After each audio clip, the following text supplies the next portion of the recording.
They only win if we stop talking about it, if we stop thinking about it.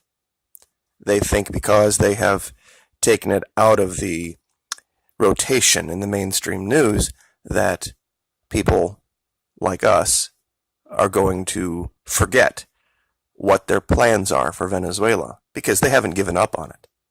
They haven't decided that, maybe we should rethink this whole military intervention thing and we should perhaps consider the sovereignty of Venezuela. Oh, no. Nope. Absolutely not. They just realize they can't win the argument in the arena of ideas. They just have to find a way to remanipulate behind the scenes. And now we see this. This is 15 April, yesterday. Colombia, quote, will make all necessary efforts to oust Venezuela's government, Duque tells Pompeo. Pompeo is back down in Colombia. Now, we've heard that before, so we probably shouldn't be all that upset, but when you are preparing to take down an enemy, and we've seen this over and over again, the first thing you do is you get rid of their ability to communicate. You take down all of their communications networks. We have seen the trial runs taking down the power grid in Venezuela, but now this happened. Same day. Spain shuts down ELN websites at Colombia's request. Colombia being the only country that has now relented. And I'll say this again. Colombia being the only country that has relented in its opposition to military force, meaning every single other country in South America and Latin America has said, okay, yeah, we would like to maybe see a different government in Venezuela, but we are adamantly opposed to the use of military force to achieve it. Even Brazil has said no. They've kind of wavered, but Colombia has gone all in with this now. And that's two things. It's like, okay, yeah, they say stuff like this, but here's the icing on the cake. Top officials from Colombia and the United States meet in secret to discuss possible military intervention in Venezuela. All three of these stories dropping yesterday, simultaneously. Top Colombian diplomats were among several dozen U.S. and Latin American senior officials who attended a confidential meeting in D.C. last week to discuss possible military action in Venezuela. Colombia's ambassador, and wait till you see who's at this meeting, you are going to lose your mind. Colombia's ambassador to the U.S., Francisco Santos, was among those at a quote-unquote off-the-record seminar entitled, quote-unquote, Assessing the Use of Military Force in Venezuela. Didn't we just hear Senator Rick Scott talk about this? I had mentioned this has taken a very dangerous new turn. Sponsored by an influential Washington-based think tank, the Center for Strategic and International Studies, our good friend. Now, here is the person who attended that should make your blood run cold. Former military officials included U.S. Admiral, former commander of Southcom, Admiral Kurt Tidd. We have covered Admiral Kurt Tidd in detail, talking about initially his opposition to quote-unquote the wall.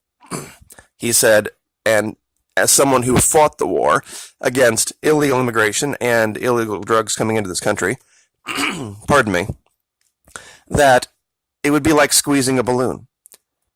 That 75% of the problem he didn't have the resources to deal with, and most of the problem wasn't the land border, it was the Gulf of Mexico and the Caribbean Sea. So he understands very clearly, beyond any reasonable shadow of a doubt, who these people are. This is the logo of the ELN. I've also spoken about these people at length. They have been operating with virtual impunity in Colombia since 1964. Colombia, the recipient of $500 million a year in aid, the vast majority of it military, has not been able to stop the ELN or the FARC. They have sat down with them at different points in time in the past and attempted to negotiate solutions, and they've always reneged and backed out and then used those fake peace negotiations to play their hand better. And the ELN and the FARC have learned this, and they are no longer interested in talking with the government of Colombia. So I'm going to ask this question again. How many? How many is the number we need to assess we are going to leave on the battlefield down there? A dozen? 50? 500? How many? How many lives are worth making your point about evil, terrible, horrible socialism versus the engine of democracy, capitalism and the free market? How many? How many times are we going to have to send representatives in a car, nondescript, to go knock on doors and ask very personal, private questions and walk in and relate the news that haunts the nightmares of every family member of servicemen and servicewomen? How many? Maybe I have the metric wrong. An acre? 10 acres? 50 acres? How many? To make the point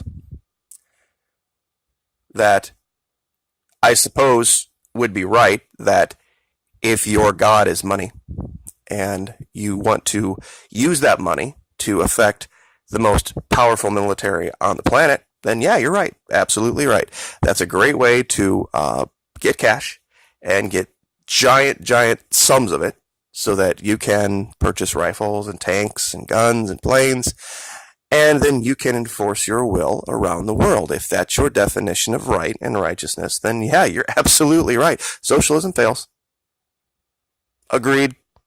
I'll stipulate. Absolutely.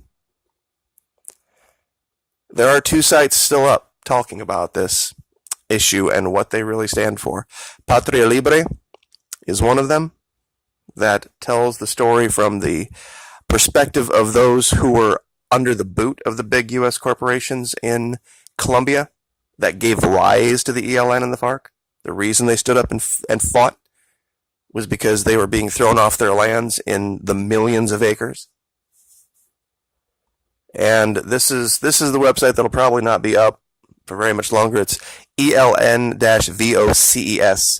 It's basically ELN Voices, just without the letter I. It's the same word in Spanish.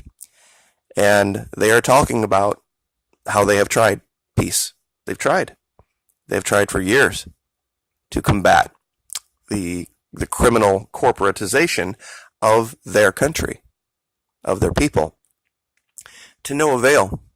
And it's kind of an odd thing to hear people talk about reparations in this country and how we freed the slaves while there are still slaves of a very different kind still active and doing quite well in South America. And by doing quite well, I mean those who own them.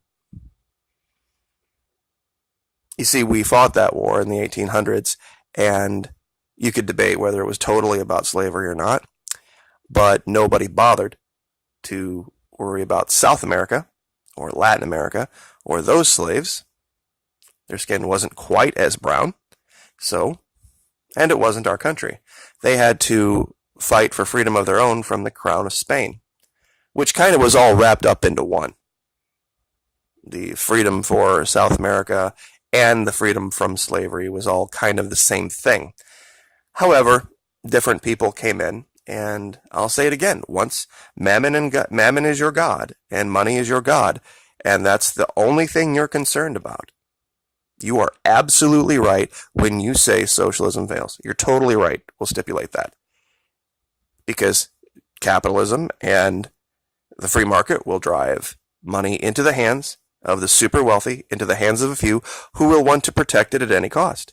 And the best way to do that is to hire the best Hessians and mercenaries the planet can buy.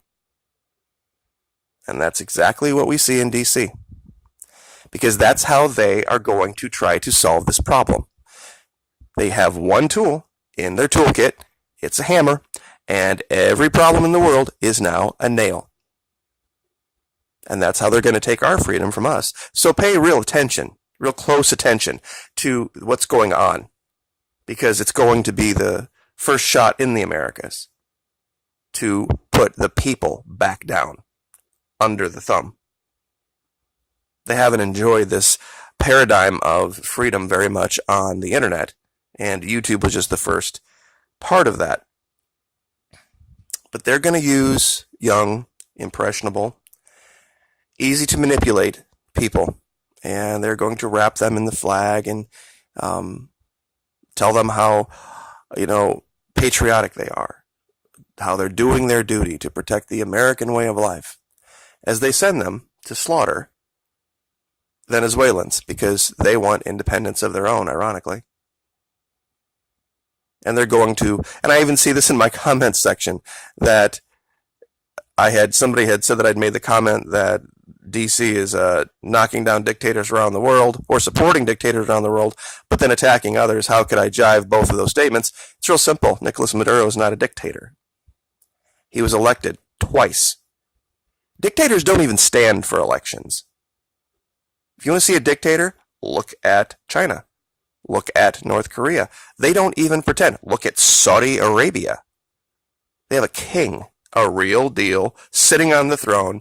It is, as I say, I am the morning and evening star king. That's a dictator. Chavez won re-election 4 times. Won 60% of the vote in a 3-way race. So just so we're clear, how many? How many and who? Your neighbor? Your cousin's neighbor? How many to get the point across? That, yeah, when you have unlimited supplies of fiat currency to buy unlimited supplies of bombs and planes and guns, you can win a war. Like, share, subscribe.